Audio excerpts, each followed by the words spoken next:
बिस्मिल्लाहिर्रहमानिर्रहीम। अस्सलाम वालेकुम नाज़रीन, आप यूट्यूब चैनल देख रहे हैं। मैं इमरान खान हूँ। और सबसे बड़ी खबर जो पाकिस्तान में चल रही थी वो तो अरशद नदीम साहब की वापसी है और उनका इस्तकबाल होना चाहिए, कौमी सतह के ऊपर होना चाहिए। और एयरपोर्ट पे उनकी फैमिली को, उनके दोस्तों को, सबको जाने देना चाहिए। सबके पासेस बनाने चाहिए, मीडिया को स्पेशल पासेस बनाकर देने चाहिए और उनकी एक यादगार किस्म की वापसी होनी चाहिए। वो अपने माँ बाप को मिले, अपने दोस्तों को मिले, अपने रिश्तेदारों को मिले और उसके बाद डबल डेकर बस के अंदर वो बैठेंगे और लाहौर का एक चक्कर लगाएंगे। मौसम भी ठीक है, रात के वक्त वो उतरने वाले हैं लाहौर में और अगस्त के महीने में उतना बुरा नहीं होता रात का मौसम, और अगस्त का मिड चल रहा है। तो पाकिस्तानी बहुत बड़ी तादाद में उस बस के आसपास चलेंगे, उनको लेकर जाएंगे, वो शहर से घूमेंगे, जहाँ जहाँ से गुजरेंगे लोग उनका इस्तकबाल करेंगे, लोग उनके ऊपर फूलों की पत्तियां निछावर करेंगे, लोग पाकिस्तान के झंडे लेकर आएंगे, पाकिस्तान के लिए नारे लगाएंगे और लोग इनको वेलकम करेंगे। इस इवेंट को जो है ना वो एक कौमी सतह का इवेंट रहने देना चाहिए। इस इवेंट को पाकिस्तान की यकजहती का इवेंट रहने देना चाहिए। वो शक्लें या वो चेहरे जिनसे पाकिस्तानी नफरत करते हैं और उनकी शक्ल नहीं देखना चाहते, उन शक्लों को इस बस से दूर रखना चाहिए। मैं फिर गुजारिश कर रहा हूं कि वो शक्लें जो अब इस काबिल भी नहीं रही कि वो एक बस के अंदर बंदे पूरे भर लें, क्योंकि लोग उनसे अब नफरत करते हैं, उन शक्लों ने अगर ये कोशिश की कि वो बस के ऊपर चढ़ जाएं और बस के ऊपर चढ़ के वो एक झूला ले लें इसके साथ और इसकी मकबूलियत का फायदा उठाएं और नीचे अवाम के साथ फोटोएं बनवाने की कोशिश करें, तो अवाम ने वो हालत करनी है इनकी। मैं पहले आपको बता रहा हूं, और इसलिए नहीं बता रहा कि ये कोई प्लान हो रहा है, मैं आपको इसलिए बता रहा हूं कि पब्लिक अंदर से भरी हुई है। जो आपने झूठे वादे कर करके जी इतना बिल आएगा तो इतना मुफ्त कर देंगे, तो ये कर देंगे, तो वो कर देंगे, तो इंज कर देंगे, इतने इतने बड़े जमीन आसमान के कलाबे मिला के आप सब ने मिलकर अवाम की जेब के ऊपर डाका डाल दिया। अब लोग आपकी शक्ल नहीं देखना चाहते। मेरे ख्याल में शहबाज शरीफ को, मरियम नवाज को अगर शौक है तो वो एयरपोर्ट को अवॉइड करे, उस बस को अवॉइड करे और वो एक तकरीब के अंदर बुला के इनको जो इनाम देना वो दें। ये एयरपोर्ट पे जाके पब्लिक स्टंट करना ये गैर जरूरी है। इस वक्त इस जमात की हालत ये, यानी मुझे जो पता चला, पहले तो मुझे पंजाब से ये इन्फॉर्मेशन आई, मेरे कुछ सोर्सेज ने बताया कि जी ये लोग जा रहे हैं एयरपोर्ट पे उसको रिसीव करने के लिए, तो हमें सिक्योरिटी के बड़े सख्त इंतजाम करने पड़ेंगे, तो उनकी फैमिली, उनके फैमिली फ्रेंड्स और बहुत सारे मीडिया वालों को हमें रोकना पड़ेगा जी। और हम उन्हें पासेज इसलिए जारी नहीं कर पाएंगे, लोगों को ज़्यादा अंदर नहीं जाने देंगे और थोड़ा महदूद करेंगे और सिक्योरिटी ज़्यादा करेंगे। वजह यह है जी कि VVIPs आ रहे हैं, एक तो सारा उनके आने का मजा खराब कर देंगे आप। इंडियन क्रिकेट टीम आई थी, उनकी बस के ऊपर कौन सवार हुआ था? कोई भी सवार नहीं हुआ था, तो बस कर दो, बहुत हो गई है, आपकी मकबूलियत खत्म हो गई है। किसी एक आदमी को तो मकबूलियत एंजॉय करने दो पाकिस्तान में, वो चैंपियन है, हीरो है इस मुल्क का, उसको हीरो की तरह आने दे। उसके आसपास आप इकट्ठे होंगे, लोगों को बुरा इमेज जाएगा। मेरे ख्याल में कोई भी पॉलिटिकल पार्टी है उसको अपने आप को इन चीज़ों से दूर करना चाहिए। हाँ ठीक है, आप तकरीब कर लें बाद में, ऐवान वज़ीर आला में मरियम नवाज साहिबा कर लें, और अगर मिलने का शौक है उनके घर जाके मिल लें या अपने घर बुलवा के मिल लें, वहाँ पे उनको जो चेक देना है, जो भी उनको एजाज़ देना है वो उनको वहाँ पे दे दें। सदर साहब ने मिलना है ऐवान सदर में बुला लें, अगर कोई इदारे ने मिलना है वो अपने इदारे में बुला के बाद में मिल लें या जाके उनके घर में मिल लें। शहबाज शरीफ वज़ीर आज़म हाउस में बुला सकते हैं उनको, वहाँ पे मिल सकते हैं, उनके ऑनर के अंदर एक तकरीब रख सकते हैं। तो ये सारा कुछ कर सकते हैं, सारा कुछ है इनके पास। ये कैश करने जा रहे हैं उसकी पॉपुलैरिटी कि जनाब हम सबसे पहले पहुंचे, हमने इसको बनाया। वो क्या कह रहे थे, मुक्के लड़ा लो, आपका विजन है, आपका विजन है, इथों लैके 5 फुट तक को इतनी सुट्टी जाती, आपका विजन है। यानी ये आपका कैसा विजन है आपका कि यानी जो पाकिस्तान में कोई कामयाबी हो जाए अपने खाते जबरदस्ती डाल लेते हैं और जो नाकामी हो जाए वो दूसरे के खाते जबरदस्ती डाल देते हैं। आपका विजन है पूरी दुनिया में। आपने ये जुमला बोल के, राणा मशहूद साहब, मैं बड़े बड़े अच्छे दोस्त हैं, उन्होंने मजाक बनवा दिया पाकिस्तान का, बड़ा अनफॉर्चुनेट है। तो वो पंजाब हुकूमत की दौड़ें लगी हुई हैं कि जी प्रोटोकॉल इधर देने पड़ेंगे सबको, और अगर बस के अंदर सवार होने का इन्होंने फैसला कर लिया। वैसे मैं आपको ये बताऊं कि मुझे कुछ लोगों ने बताया कि ये बात आगाह की गई है कि बस के उत्ते सवार होना है तो ताड़ी अपनी जिम्मेदारी है। अगर आप बस के ऊपर सवार होना चाहते हैं तो नीचे लोगों की जबानें नहीं हम बंद कर सकते। अगर नीचे से कोई कुछ भी बोलता है तो जमहूरियत अभी वो बोलता है। अब इतना बड़ा इवेंट होगा, ऊपर एक कौमी हीरो है और वो जा रहा है बस के अंदर, नीचे लोग खड़े हुए हैं, वो उसके साथ खड़े हुए देखते हैं किसी ऐसी शक्ल को जिसपे उनको गुस्सा है कि उसने उनकी जेब पे डाका डाला है, और वो 2 जुमले बोल देते हैं तो आप उसको गिरफ्तार करेंगे। पूरी दुनिया में पाकिस्तान का क्या इमेज जाएगा? पूरी दुनिया के अंदर पाकिस्तान को खराब करेंगे। लिहाजा अवॉइड करें, बड़े मौके अल्लाह आपको दे देगा सियासत करने के, कहीं और जाकर सियासत कर लीजिएगा। अपनी तो सियासी औकात अब ये रह गई है कि बस के अंदर बंदे पूरे नहीं कर सकते आप, तो बस के ऊपर चढ़ने का इन्हें शौक है कि मैं दूसरे की बस पे चढ़ जाऊं और उसके बाद बाहर जो आवाम उसके साथ जा रही है वो सारी मेरी जो है वो मेरे लिए नारे लगाए। लोग आपके लिए नारे नहीं लगाएंगे। पहले भी कई बंदे बेचारे मुअत्तल हो गए इसी चक्कर में, लाहौर वालों को भी अब चैलेंज पड़ा हुआ है, तो मेरे ख्याल में इससे अवॉइड करना चाहिए। एक और बहुत बड़ी खबर है, और ये बड़ी इंपॉर्टेंट खबर है। और ये है जी, जिन लोगों ने ये सोचा ना कि सुप्रीम कोर्ट ऑफ पाकिस्तान के फैसले पर इंप्लीमेंट नहीं होगा, उन्हें लगता है कि ये 41 सीटें, अब फॉर्मूला मैं आपको बता देता हूं। फॉर्मूला ये बनाया गया हुकूमत की जानिब से और उनके सहूलतकारों की जानिब से कि ये जो 41 सीटें मिलने जा रही हैं पाकिस्तान तहरीक इंसाफ को, इनको रोक लिया जाए। जो 39 चली गई वो तो चली गई, इन 41 को रोक लिया जाए। जब ये 41 रुक जाएंगे तो ये आजाद उम्मीदवार हो जाएंगे। तो 41 हो गए आजाद, बाकी सारे हो गए पॉलिटिकल पार्टीज के। तो पीटीआई को जब मुतनासिब नुमाइंदगी मिलेगी तो उन्हें 39 सीटों के हिसाब से मिलेगी, 41 के हिसाब से नहीं मिलेगी। तो जब उन्हें 39 के हिसाब से मिलेगी तो उनके नंबर कम हो जाएंगे। ये 41 आजाद उम्मीदवार होंगे और कुछ मखसूस नशिस्तें मुतनासिब नुमाइंदगी के तौर पे बाकी जमातों को भी मिल जाएंगी। तो पीडीएम का जो नुकसान फर्ज करें 20 सीटों का हो रहा था, तो वो कम होकर अब 8-10 सीटों का रह जाएगा।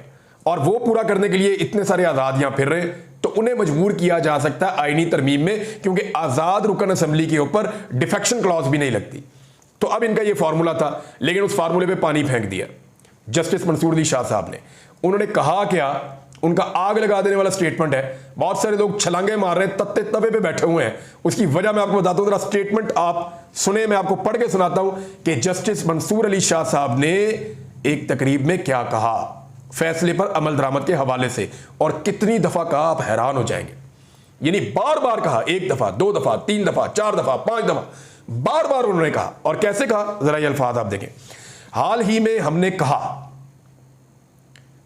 हमने हाल ही में भी ये बात की है, ये बात बिल्कुल क्लियर कर लें, ये कभी नहीं हो सकता कि सुप्रीम कोर्ट की जजमेंट पर अमल दरामद ना हो।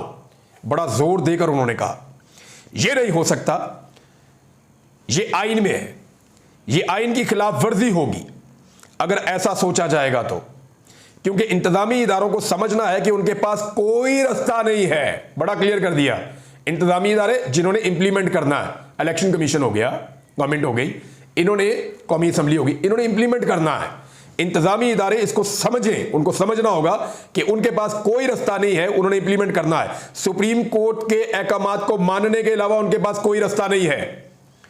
और ये मैं नहीं कह रहा, ये आईन पाकिस्तान कह रहा है, आइन का ये स्ट्रक्चर है और ये अथॉरिटी ड्रॉ करती है सुप्रीम कोर्ट ऑफ पाकिस्तान आइन से। पाकिस्तान का आइन पाकिस्तान सुप्रीम कोर्ट को ये अथॉरिटी देता है कि उसके फैसलों पर अमल दरामद होना है, और ये आइन में लिखा है, मैं नहीं कह रहा, किसी और डॉक्यूमेंट से नहीं हो रहा, ये आइन से हो रहा है। यानी कहीं और नहीं लिखा हुआ, आइन के अंदर लिखा हुआ है। किसी के पास चॉइस ही नहीं है, कोई ऑप्शन नहीं है कि वो बयान करे कि ठीक है या नहीं है या गलत है। यानी ये जो कहा गया ना एक अकलियती फैसले में, इख्तलाफी फैसले में, कि जनाब गैर आईनी चीज के ऊपर अमल दरामद ना करो, किसी के पास चॉइस ही नहीं है। ये तो चॉइस है ही नहीं कि ठीक है या गलत करें। आइन कहता है ये फैसला है, इस पर अमल दरामद होना है। फिर कहा उन्होंने यही तरीका है, या फिर तब्दील कर दें सारा स्ट्रक्चर, कुछ और बना लें, यानी आइन ही तब्दील कर दें अगर आपने करना है तो। उसके लिए तो इनके पास मेजॉरिटी है नहीं, ये कर नहीं पाएंगे। मगर इस वक्त का जो आइन है, जो इस वक्त पाकिस्तान में है और जो उसका स्ट्रक्चर है, उसके मुताबिक तो यही पोजीशन है, और इसे डिसरिगार्ड और डिले नहीं किया जा सकता, यानी इसके अंदर ताखीर नहीं की जा सकती किसी फैसले को भी, वरना आप सारा लीगल सिस्टम बिगाड़ कर रख देंगे। यानी जो आप करना चाहते हैं ना, जो हुकूमत की ख्वाहिश है, उन्होंने कहा जी आप तो सारा लीगल सिस्टम बिगाड़ कर रख देंगे, इसका सारा बैलेंस आप खराब कर देंगे। आइन का और लीगल सिस्टम का अगर आप इस तरफ चल पड़े कि फैसलों पर अमल दरामद नहीं होना चाहिए, ये हो नहीं सकता। उन्होंने एक बार फिर कहा कि आप ये कैसे कह सकते हैं फैसलों पर अमल दरामद नहीं होना चाहिए, ये हो ही नहीं सकता। ये सेपरेशन ऑफ पावर के भी खिलाफ है। सेपरेशन ऑफ पावर होता है कि हर एक की अलग अलग पावर होती है ना, हुकूमत चलाने के लिए या एक रियासत को चलाने के लिए मुख्तलिफ जगहों पे मुख्तलिफ पावर्स काम कर रही होती हैं। जुडिशरी होती है, एग्जीक्यूटिव होती है, इंतजामिया, और लेजिस्लेचर होते हैं जो कानून साजी करते हैं। तो सबके अपने अपनी पावर्स होती है ना। तो उन्होंने ये मिसाल दी, तो उन्होंने कहा मीडिया उसकी अपनी एक अलग सेपरेशन ऑफ पावर है। तो उन्होंने ये कहा कि सेपरेशन ऑफ पावर हमें एक काम देता है, एग्जीक्यूटिव को एक और काम देता है, लेजिस्लेचर्स को एक और काम देता है। जो हमारा काम है वो हम करेंगे, वरना आप सेपरेशन ऑफ पावर को भी आउट ऑफ बैलेंस कर देंगे। और ये सेपरेशन ऑफ पावर जमहूरियत का अहम कंपोनेंट है और इसको डिस्टर्ब नहीं होना चाहिए। बार बार उन्होंने कहा, लगातार उन्होंने कहा, और वो कहते रहे कि हर हाल में आपको सुप्रीम कोर्ट ऑफ पाकिस्तान के फैसले पर अमल करना है। अब जिसमें हिम्मत है ना वो करके देख ले कि वो अमल नहीं कर रहा। यास्मीन राशिद साहिबा के हवाले से एक खबर है और मैं वो खबर आपको ज़रूर सुनाना चाहूँगा क्योंकि उन्हें बहुत लंबा अरसा हो गया कैद में। रोज़ाना वो नवाज शरीफ को शिकस्त देती हैं। नवाज शरीफ चाहते तो एक दफ़ा हार जाते हैं उनसे, लेकिन नवाज शरीफ ने पसंद किया कि वो रोज़ाना यास्मीन राशिद से हारेंगे। तो उन्होंने कहा कि 9 मई के पुरतशद्दुद वाक़यात से मुताल्लिक अपने खिलाफ दर्ज मुकदमात में ज़मानत की दरख्वास्त पर समाअत के दौरान उन्होंने जज से कहा, अगर मुझे जेल में कुछ हुआ तो जिम्मेदार आप होंगे, सिर्फ मेरी नहीं सब दोस्तों की ज़मानतें होनी चाहिए। देखिए आज भी वो खातून कह रही है कि मेरी ज़मानत अकेली की नहीं, सारों की ज़मानतें होनी चाहिए और सबको बाहर आना चाहिए। ये है लीडर, ये एक माँ की तरह वो डील करती हैं, एक लीडर की तरह वो डील करती हैं और उनका ये कहना है कि कुछ भी हो मैंने अकेले ने बाहर नहीं आना, सबको बाहर आना चाहिए। फिर शाह महमूद कुरैशी दौरान समाअत रोस्टम पर आए और कुरान मजीद पर हलफ लेने की इस्तदा की। उन्होंने कहा कि अदालत मेरा और प्रोसिक्यूशन का कुरान मजीद पर हलफ ले, सबूत और गवाहों को छोड़े, अब बात कुरान मजीद के हलफ के ऊपर होगी। उन्होंने कहा हलफ ले लें अगर हम जिम्मेदार हैं, मैं बताता हूं मैं इसके लिए जिम्मेदार नहीं हूं। शाह महमूद कुरैशी साहब ने तो यह भी कहा कि 40 साल हो गए मेरी सियासत, 39 साल मेरे ऊपर एक भी पर्चा नहीं हुआ, ये 40वें साल मेरे ऊपर 55 पर्चे हो गए। ये कैसा साल था? ये वो साल था शाह साहब जब एस्टेब्लिशमेंट आपके खिलाफ हो गई। ये वो साल था जब पाकिस्तान में पूरा निज़ाम एक तरफ खड़ा था और आप इमरान खान के साथ दूसरी तरफ खड़े थे। बहरहाल शाह महमूद कुरैशी साहब ने जो बात की वो मैंने आपके सामने रख दी। उन्होंने कहा कि इमरान खान एक सियासी हकीकत है, ये भी कहा उन्होंने, और उसको तस्लीम किए बगैर मुल्क में इस्तेहकाम नहीं आ सकता। 75 सालों से गद्दारी के सर्टिफिकेट बांटे जा रहे हैं, एक दूसरे को गद्दार कहना बंद होना चाहिए। बलोच रहनुमा नवाब अकबर बुगटी के साथ जो हुआ वो जुल्म था। अकबर बुगटी एंटी पाकिस्तान नहीं था। उन्होंने कहा महमूद अचकज़ई जमहूरी सोच रखने वाले शख्स हैं, जमहूरी और आईनी सोच रखने वाला शख्स गद्दार नहीं हो सकता। बलूचिस्तान में अमन का रास्ता मुज़ाकरात से गुजरता है, ये उन्होंने कहा। और बलूचिस्तान को मैं आपको ये बता दूं कि बलोच यकजहती कमेटी ने इतना बड़ा प्रोटेस्ट किया तुरबत में कि कोई पॉलिटिकल पार्टी मेरी नज़र में वहां ऐसा नहीं कर सकती। आज वो बलूचिस्तान की सबसे बड़ी सियासी और समाजी आवाज़ बनकर उभरे हैं। यानी उनके बारे में थोड़े दिन पहले ये कहा गया कि वो गद्दार हैं या गद्दारों की प्रॉक्सी है, तो फिर तो पूरा बलूचिस्तान ही गद्दार हो गया मेरे हिसाब में। भाई उनका जलसा होता है, लोग छतों के ऊपर, गलियों के अंदर, सड़कों के अंदर, मैदान के अंदर, स्टेज के ऊपर बगैर इंतजामात के लोग इकट्ठे हो जाते हैं। वो बताते हैं फलां जगह जलसा करेंगे, एक छत के ऊपर एक लड़की खड़ी होती है अकेली, मारंग बलूच, या उसके साथ 2-3 और खवातीन है। वो जब खड़े हो जाते हैं तो पूरा बलूचिस्तान आकर खड़ा हो जाता है।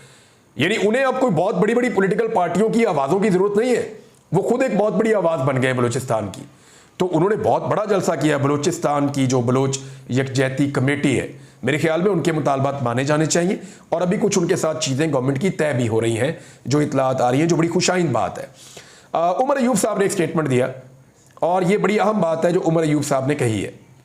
उन्होंने कहा कि फौज, FC, इंटेलिजेंस एजेंसियां रियासत की मुलाजिम है, इदारों को अपनी हुदूद में रहना चाहिए।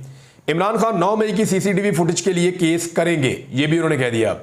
2 चीजें हो गई। इमरान खान साहब कह रहे हैं 9 मई की मैं CCTV फुटेज भी मांगूंगा और 9 मई पे मैं रेंजर्स के ऊपर मुकदमा करूंगा जिन्होंने मुझे गैर कानूनी तौर पे इस्लामाबाद हाई कोर्ट से अगवा किया था। ये 2 चीजें इमरान खान साहब कह रहे हैं, उसमें काफी लोग जख्मी भी हो गए थे। अच्छा, ये अब क्योंकि पाकिस्तान तहरीक इंसाफ इस वक्त एक ऐसी पोजीशन में जहां वो ये चाहते हैं कि इदारे अपने रोल में वापस जाएं, तो वो बार बार तनकीद करते हैं एस्टेब्लिशमेंट के ऊपर, एजेंसियों के ऊपर, फौज के ऊपर, कि वो अपने आईनी रोल के अंदर रहें, सियासत में मुदाखलत ना करें। जब माजी में दूसरी पॉलिटिकल पार्टी अपोजिशन में थी तो वो भी यही मुतालबात करती थी। मेरे ख्याल में जब तक कि पाकिस्तान की सारी पॉलिटिकल पार्टीज इस एक नुक्ते पे इकट्ठी नहीं हो जाती और एक चार्टर नहीं बन जाता कि आज के बाद हम हर हाल में, यानी चार्टर ऑफ डेमोक्रेसी करने वाली सारी पार्टियां इस वक्त जो है वो हाथ में बूट पॉलिश पकड़ के रेस लगी हुई है कि ज्यादा अच्छी पॉलिश मैं करता हूं या ज्यादा अच्छी पॉलिश मैं करती हूं, ये मुकाबला चल रहा है। तो ये करने की बजाय सारे मिलकर बैठ के अपने इदारों को उनके आईनी रोल के अंदर लेकर जाएं ताकि पाकिस्तान में जमहूरियत सही तरह आगे बढ़े और आप अपनी जिम्मेदारी अदा करें, इदारे अपनी जिम्मेदारी अदा करें, फिर पाकिस्तान आगे बढ़ जाएगा। बहरहाल उमर अयूब साहब का स्टेटमेंट मैंने आपके सामने रखा। हाजी इम्तियाज चौधरी साहब जो मेंबर कौमी असम्बली हैं, जिन्हें अगवा किया गया था, उनके लिए इतला आई है गुजरांवाला से, जेल से, कि उनकी हालत बहुत ख़राब है। ये उनकी फैमिली से भी मेरी बात हुई है और वो ये बता रहे हैं कि 3 दिन हो गए गुजरांवाला जेल के अंदर उनको फैमिली से नहीं मिलने दिया जा रहा, किसी से मुलाकात नहीं करवाई जा रही, बल्कि उनके ऊपर बहुत ज़मीन तंग की हुई है हाजी साहब के ऊपर। और जेल के अंदर भी कोई लोग उनको नहीं मिल पा रहे। लेकिन ये इतला आई है कि जेल में उनकी अपनी हालत बहुत ख़राब है। और यानी जेल के अंदर क्या एक और जेल बनी हुई है, ये भी उनकी फैमिली ने मेरे से सवाल किया, तो मैंने आपके सामने रख दिया। एक्चुअली ये तो अब स्पीकर कौमी असम्बली को चाहिए कि उनको बुलाएं, ताकि वो असम्बली में आकर बताएं और उनकी हालत देखें कि उनकी हालत क्या कर दी गई है। जमात इस्लामी ने दो काम एक साथ कर दिए, बड़े अजीब है। एक तो मैंने आपसे कहा ना कि जमात इस्लामी का धरना पाकिस्तान की तारीख का वो वाहिद धरना है जो जिस दिन खत्म हुआ उस दिन वो बिजली की कीमत कम करने के लिए आए थे और बिजली की कीमत ज्यादा करवाकर वो खत्म हुआ। अब वो कह रहे हैं जी 45 दिन का टाइम दे रहे हैं, 45 दिन में शहबाज शरीफ ने ना किया हम वापस आएंगे, लेकिन सेम टाइम में कह रहे हैं हम लाहौर में धरना देने भी जा रहे हैं। तो मैंने आपको ये कहा था कि जमात इस्लामी फंस गई है। जमात इस्लामी के पास अब कोई रास्ता नहीं है, अब वो सिर्फ फेस सेविंग ढूंढ रही है कि हमें किसी तरह फेस सेविंग मिल जाए। लेकिन इस मामले में उन्हें फेस सेविंग मिलेगी नहीं, सिर्फ एक ही तरीका है कि वो अपोजिशन इत्तेहाद के साथ शामिल हो जाए और विकेट के दोनों तरफ खेलना बंद कर दें। अब तक के लिए इतना ही, अपना ख्याल रखिएगा, अपने इस चैनल का भी। अल्लाह हाफिज़।